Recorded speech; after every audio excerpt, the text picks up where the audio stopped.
Assalamualaikum warahmatullahi wabarakatuh. Kami dari kelompok 13 yaitu yang beranggotakan Nur Ainia Zain dengan NIM T 2019-1133. Yang kedua Ainun Naim T 2019-1136 dan Ilmi Nurul Nikmah NIM T 2019-1127. Simak penjelasan video dari kami ya. Assalamualaikum warahmatullahi wabarakatuh. Perkenalkan, nama saya Nur Ainia Zain, NIM T 2019-1133. Di sini saya akan membacakan hasil review jurnal yang sudah kelompok kami kerjakan. Judul jurnal yang kami kerjakan di sini yaitu berjudul Pengembangan Strategi Pembelajaran Pendidikan Agama Islam dalam Merespon Era Digital. Nama penulis dalam artikel ini yaitu bernama Muhammad Tang. Nama jurnalnya yaitu Jurnal Pendidikan yang bervolume 7 nomor 1 dan terdiri dari 23 halaman. Tahun terbitnya yaitu tahun 2018. Latar belakang masalah dari jurnal kelompok kami yaitu pendidikan agama Islam sebagai salah satu mata pelajaran yang diajarkan di sekolah atau madrasah atau pesantren memiliki peranan yang sangat strategis untuk membentuk kepribadian umat dan bangsa yang tangguh baik dari segi moralitas maupun dari aspek sains dan teknologi. Namun kenyataan yang kita lihat sekarang ini, pembelajaran PAI di sekolah, madrasah atau pesantren maupun di pendidikan tertinggi menjadi syaratan pada masyarakat atau para pakar pendidikan bahwa pembelajaran PAI kurang berhasil dalam menanamkan nilai-nilai moral dan agama kepada peserta didik. Hal ini dapat dilihat maraknya terjadi patologi sosial pada remaja atau pelajar seperti penyalahgunaan narkoba, begal, pergaulan bebas, dan tawuran, serta penyakit sosial lainnya. Kesemua itu merupakan bukti yang menguatkan bahwa pola strategi pembelajaran PAI di sekolah madrasah dewasa ini berjalan secara konvensional ke tradisional serta penuh dengan keterbatasan. Pengembangan pembelajaran PAI sekarang ini kurang merespon perkembangan zaman atau era digital.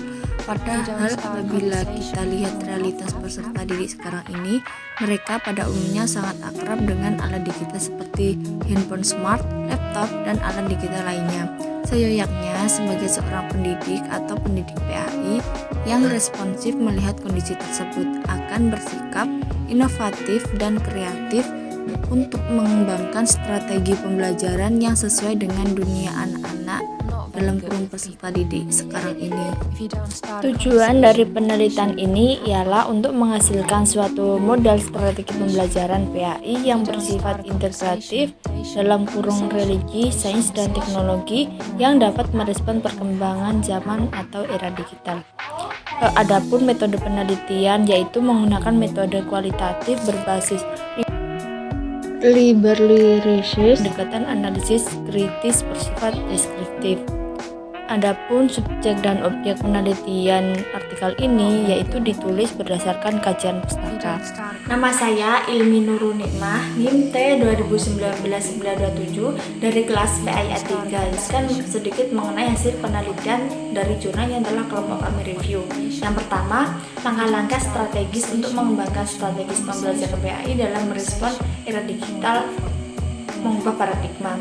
Langkah awal yang harus dilakukan dalam mengembangkan strategi pembelajaran PAI dengan mengubah paradigma atau cara pandang kita terhadap pembelajaran PAI.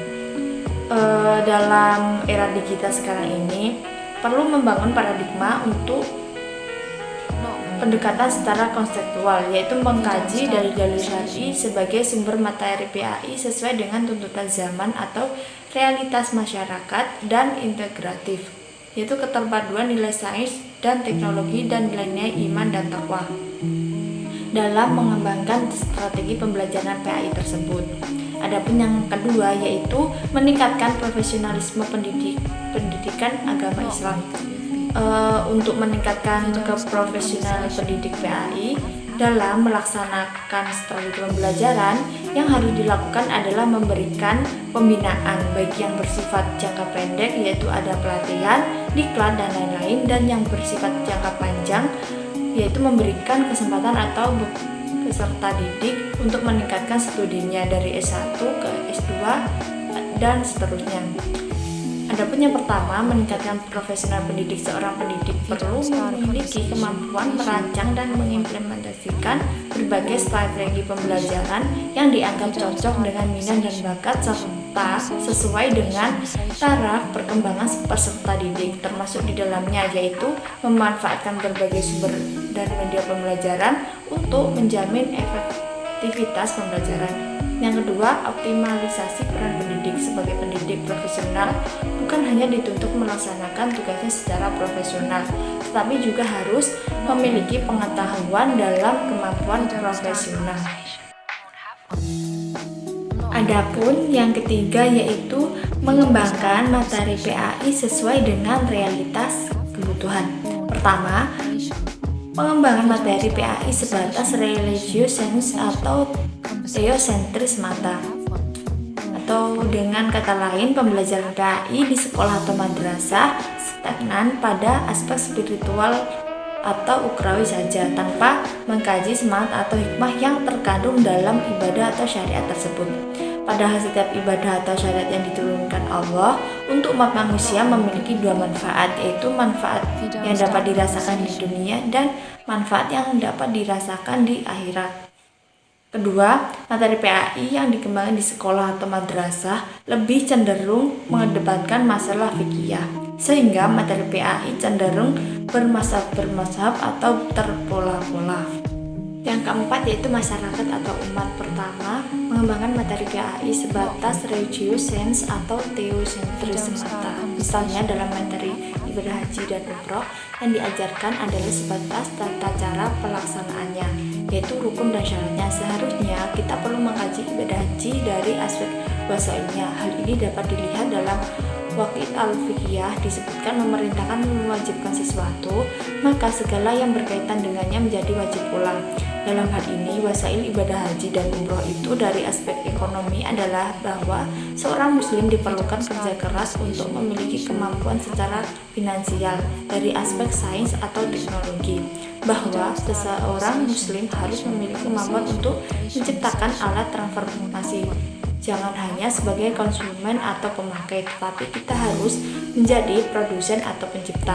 Terironisnya, umat Islam sekarang ini puas dengan menyandang predikat konsumen. Kedua, materi PAI yang dikembangkan di sekolah atau madrasah lebih cenderung mengedepankan masalah fikih, sehingga materi PAI cenderung bermazhab atau berpola-pola. Misalnya apabila sekolah atau madrasah atau pesantren tersebut di bawah naungan Nahdlatul Ulama, maka materi PAI yang dikembangkan adalah mazhab NU. Yang kelima yaitu inovatif dan kreatif mendesain strategi dan metode pembelajaran pendidikan agama Islam. Dalam pelaksanaannya membutuhkan strategi dan metode yang tepat untuk menghantarkan kegiatan pendidikan ke arah tujuan yang cita-citakan. Dalam merancang dan merumuskan strategi dan metode pembelajaran di era digital sekarang ini, ada beberapa hal yang harus diperhatikan oleh pendidik. Kaitannya dengan implementasi strategi pembelajaran yang bersifat integratif dalam pembelajaran PAI yang dirancang dalam tulisan ini, yaitu yang pertama, isi materi dan tujuan akan dicapai atau kompetensi dasar, KD, dan indikator yang akan dicapai. Yang kedua, membentuk tim teaching. Dalam membentuk tim teaching ini harus dirancang jauh sebelum proses pembelajaran, karena banyak hal yang harus disiapkan, terutama yaitu waktu pendidik yang kita ajak bersama dan bidang studi yang lain sesuai dengan konsep materi yang akan dipelajari.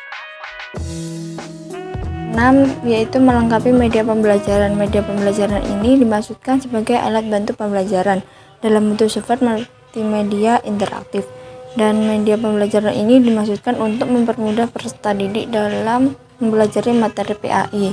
Materi media pembelajaran dikembangkan dan disesuaikan dengan silabus dan RPP. Assalamualaikum warahmatullahi wabarakatuh. Perkenalkan, nama saya Ainun Naim dengan NIM T 2019+36. Saya di sini akan menjelaskan mengenai review jurnal yang telah kelompok kami lakukan. yaitu saya akan menjelaskan mengenai kelebihan dan kekurangan jurnal yang telah kelompok kami review. Yang pertama, kelebihan penelitian.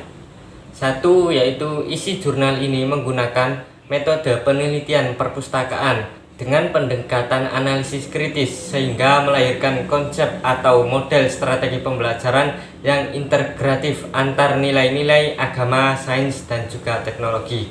Yang kedua, yaitu gagasan dari penulis jurnal ini menggunakan referensi yang luas dan dasar teori yang beragam, relevan sesuai dengan permasalahan yang diteliti.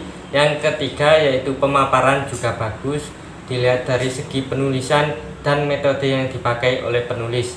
Yang keempat, yaitu jurnal yang kami review terindeks di Science and Technology Index atau bisa disebut juga dengan SINTA, terakreditasi peringkat 3. Selanjutnya yaitu kekurangan jurnal, yaitu pertama, dalam abstrak dan pendahuluan masih ada beberapa kata yang tidak baku dan belum sesuai dengan Kamus Besar Bahasa Indonesia KBBI. Yang kedua, yaitu tidak ada pemaparan dalam bentuk tabel maupun gambar dokumentasi pada jurnal.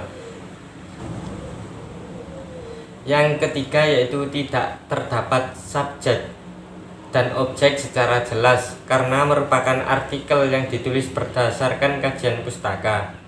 Selanjutnya yaitu diskusi atau rekomendasi.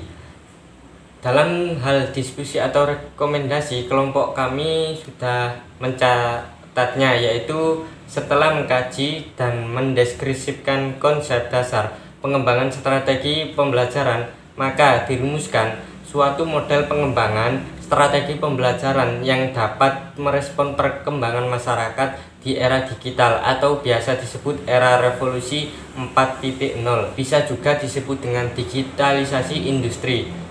Mindset atau pola pikir yang terbangun dalam masyarakat bahwa pembelajaran PAI bersifat konvensional dan tradisional yang membuat peserta didik tidak termotivasi dalam belajar, menganggap bahwa pendidikan PAI telah gagal dan menginternalisasikan nilai-nilai moral religius hanya bersifat formatif, tidak mengakar dan merespon perkembangan masyarakat. Banyak peserta didik yang terlibat dalam perbuatan amoral dan asusila seperti tawuran, begal, penyalahgunaan narkoba, dan pergaulan bebas.